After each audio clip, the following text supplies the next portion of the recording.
नमस्कार दोस्तों, हमारे YouTube चैनल पर आपका स्वागत है। आइए आज हम डिस्कस करते हैं आलोक इंडस्ट्रीज के क्वार्टर 4 और फाइनेंशियल ईयर 21-22 की ऑडिटेड फाइनेंशियल स्टेटमेंट की। साथ ही साथ ऑडिटर्स ने इस पर क्या ओपिनियन दिए हैं इसके बारे में भी आज हम जानेंगे। आलोक इंडस्ट्रीज की शेयर प्राइस 27 रुपया 65 पैसा पे क्लोज हुई थी 13 अप्रैल को। उस दिन 0.95 पैसा शेयर प्राइस कम हुई थी, यानी 3.32% डाउन हुई थी शेयर प्राइस। उस दिन लो प्राइस गई थी 27 रुपया 55 पैसा, हाई प्राइस गई थी 29 रुपया 10 पैसा। यदि वॉल्यूम की बात करेंगे तो वॉल्यूम बहुत ही ज़बरदस्त होती है, क्योंकि लो प्राइस शेयर है इसीलिए। यदि वॉल्यूम देखेंगे तो 1,27,92,641 है। यदि 52 वीक्स हाई की बात करेंगे तो 35 रुपया 80 पैसा, 52 वीक्स लो की बात करेंगे 18 रुपया 70 पैसा तक गई है। इसकी मार्केट कैप भी अच्छी खासी है, 13,728 करोड़ की है। यदि इसकी हम ऑल टाइम लो की बात करेंगे तो 1 रुपया 40 पैसा तक इसकी लो गई है। हाईएस्ट गई है 97 रुपया 39 पैसा। शेयर की स्ट्रेंथ की यदि हम बात करेंगे तो रिटर्न ऑन इक्विटी इंप्रूव हो रही है लास्ट 2 साल से। Growth in net profit with increasing profit margin quarter on quarter basis, increasing profit every quarter for past 3 quarters. Book value per share improve हो रही है लास्ट 2 साल से। Company with zero promoter pledge, FII, FPI और other institution increasing their share holdings. तो इसमें share की खरीद कर रही बहुत सारे फाइनेंशियल इंस्टीट्यूशन। यदि शेयर की वीकनेस की बात करें तो companies with growing cost year on year for long term projects, company की cost year on year increase हो रही है। Negative breakdown, first support, inefficient use of asset to generate profit, ROA return on asset declining in last 2 years. Return on asset हमारी decrease हो रही है, हालांकि return on equity में improvement है थोड़ी सी, but return on asset decline हो रही है। यदि हम बात करेंगे declining net cash flows, company not able to generate net cash, अभी भी नेट कैश पॉजिटिव नहीं है। कंपनी की यदि हम बुक वैल्यू देखेंगे तो माइनस में है, -35.60, यानी शेयर की बुक वैल्यू माइनस में है। रिटर्न ऑन कैपिटल एम्प्लॉयड 4.09 है, लेकिन स्टॉक की PE अभी डिफाइन नहीं हो पाएगी क्योंकि इनकी अर्निंग माइनस में है। शेयर प्राइस चार्ट 1 ईयर की कुछ इस तरह से है। इसमें वॉल्यूम आप देख सकते हैं, वॉल्यूम बहुत ही ज़बरदस्त होती है। चूँकि लो प्राइस स्टॉक है इसीलिए इसमें वॉल्यूम बहुत ही ज़बरदस्त होती है। कंपनी टेक्सटाइल सेक्टर से आती है, तो यदि हम इसकी पेयर कंपैरिजन करें तो आप देख सकते हैं return on capital employed almost सारे कंपनी के बहुत ही कम है। कुछ एक कंपनी है जिसकी 21%, रघुवीर की 21 है और एक 13 है, एक का 10, गणेशा का 10 है। बाकी का अगर हम देखेंगे तो सियाराम सिल्क का देखेंगे तो 3% return on capital employed. Bombay Dyeing का भी हम देखेंगे तो नहीं के बराबर है, कुछ का तो माइनस में ही है। तो return on capital employed almost इस सेक्टर के जो मैं 6 to 7 कंपनी का देख रहा हूँ, return on capital employed minus में ही है। यदि हम क्वार्टरली रिजल्ट की बात करें, हालांकि हम ऑडिटर रिपोर्ट है उसमें क्वार्टरली रिजल्ट और एनुअल रिपोर्ट यानी 21-22 की हम फाइनल डिस्कशन करेंगे, बट यदि यहाँ पे हम क्वार्टरली रिजल्ट की बात करें तो दिसंबर 2021 और मार्च 2022 यानी पिछले क्वार्टर के कंपेयर में हमारी सेल्स में डिग्रोथ हुई है। पिछले क्वार्टर 2130 करोड़ थी सेल्स, इस क्वार्टर 2011 करोड़ हो गई, यानी हमारी सेल्स डिग्रोथ हुई है पिछले क्वार्टर से 5.58%।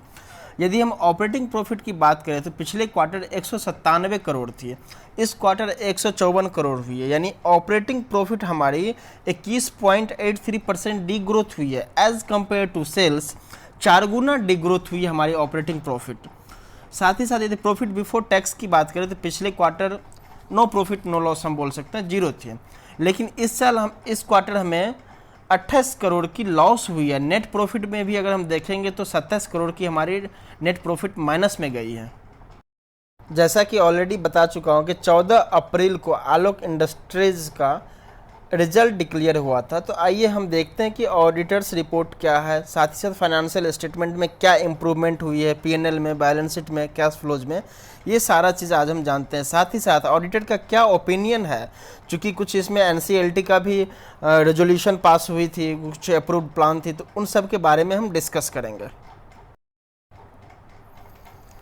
इंडिपेंडेंट ऑडिटर्स रिपोर्ट, इसमें आप देख सकते हैं नीचे में एक कमेंट्स है, we draw attention to note number 7 of the statement in respect of resolution plan approved by NCLT National Company Law Tribunal wide order number dated 9 March 2019 under section this the Insolvency and Bankruptcy Code 2016 the company has accounted the assigned debt as per aforesaid resolution plan at cost, overriding the Indian accounting standards which would require the company to recognize the assigned debt at its fair value and accordingly the imputed interest cost over the period of loan.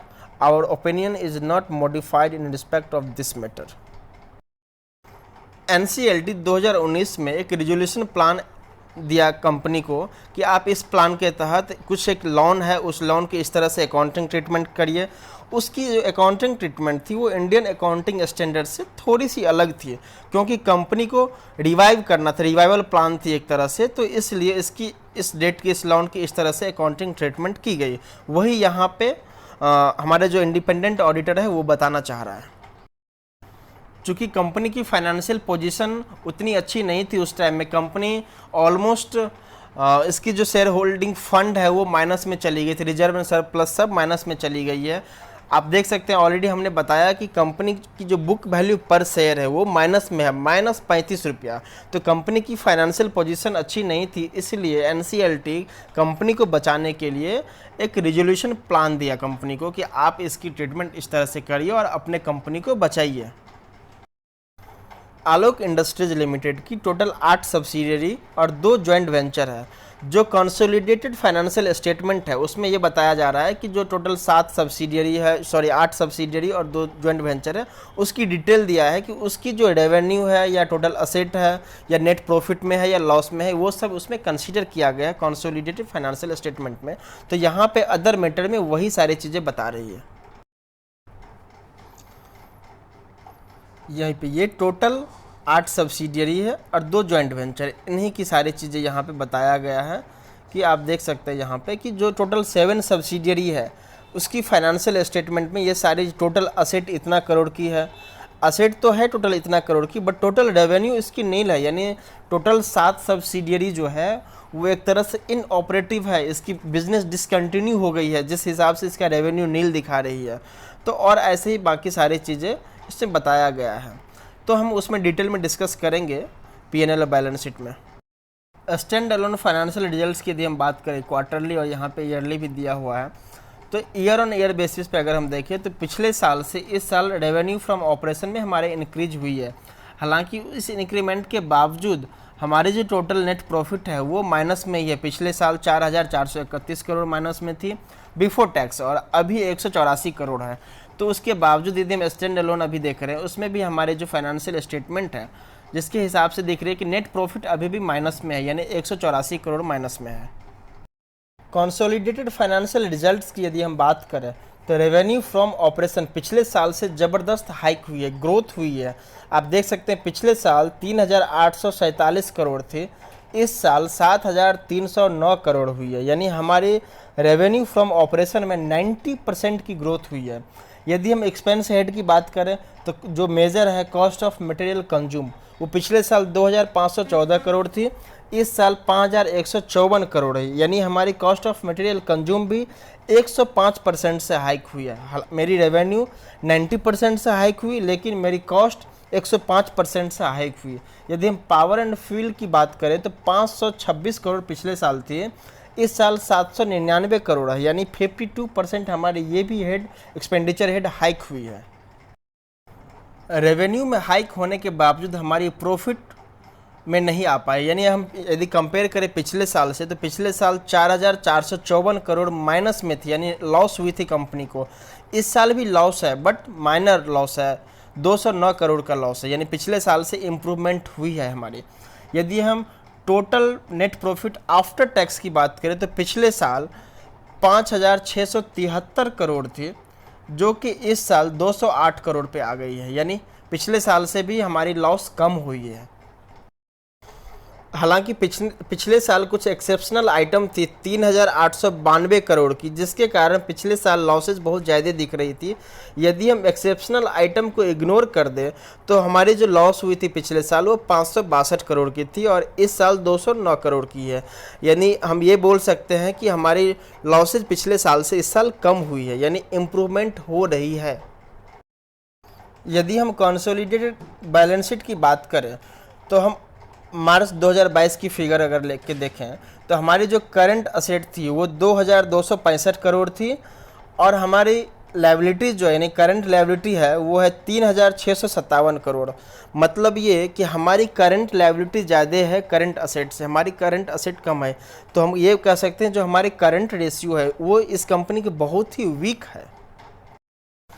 साथ ही साथ अगर हम देखेंगे liability side में, equity and liability में, तो equity इसकी minus में है और लायबिलिटी है 22,477 करोड़। यानी अगर हम ये देखें कि डेट टू इक्विटी रेशियो की अगर हम बात करें तो हमारी इक्विटी माइनस में है, जिसके कारण डेट टू इक्विटी रेशियो बहुत ही वीक है, बहुत कमज़ोर है debt to equity ratio. Cash flow statement यदि हम देखें तो हमारी नेट में कैश जो इंक्रीज हुई है या डिक्रीज हुई है वो हम देख सकते हैं कि पिछले साल net decrease increase in cash और कैश इक्विवेलेंट, तो उसमें पिछले साल 202 करोड़ माइनस में थी, इस साल 176 करोड़ माइनस में है। मतलब ये कि कैश जनरेटिंग एबिलिटी पिछले साल से इम्प्रूव हुई है। हालांकि इस साल भी माइनस में ही है कैश जनरेटिंग एबिलिटी, अभी भी हम बोल नहीं सकते कि एबिलिटी है कैश जनरेट नहीं हो रही है, बट इम्प्रूवमेंट हो रही है।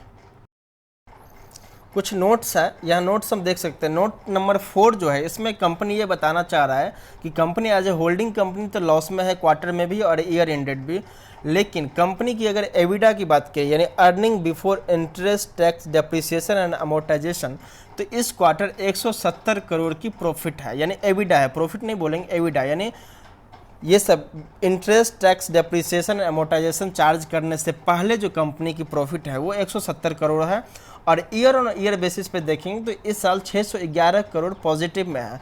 तो एक तरह से ये भी कंपनी की परफॉर्मेंस मेजरमेंट की एक है कि कंपनी इम्प्रूव कर रही है। जैसा कि ऑलरेडी हमने बताया है कि कंपनी में रेजोल्यूशन प्लान थी 2019 में, तो जिस प्लान के तहत आउटस्टैंडिंग डेप्ट जो 17,384 करोड़ की थी, इसमें रेजोल्यूशन प्लान में ऐसा था कि इंटरेस्ट जो है 8 साल तक कैरी नहीं की जाएगी। यानी ये सब चीज़ें ऑलरेडी हमने बताया हुआ है। तो इसमें ये बता रहे हैं कि फेयर वैल्यू पे इस कॉस्ट को रिकॉग्नाइज करने के लिए, तो ये सारी चीज़ें हमने अभी आपको बताया। ये वीडियो कैसा लगा आपको हमें कमेंट्स में ज़रूर बताइए।